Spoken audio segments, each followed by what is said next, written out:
acel turneu de la începutul cu noi, Enes Sali. Enes Sali în careu. Foarte bună pasă, ocazie. Mingea sare la Vermeșan. Oh, ce șansă!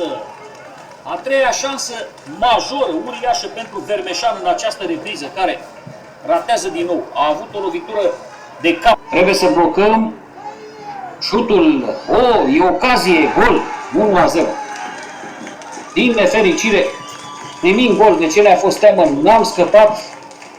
Danezii marchează spre finalul meciului la o neatenție în apărarea noastră, a fost prea mare lejer. Năxe intră în careu și 2-0.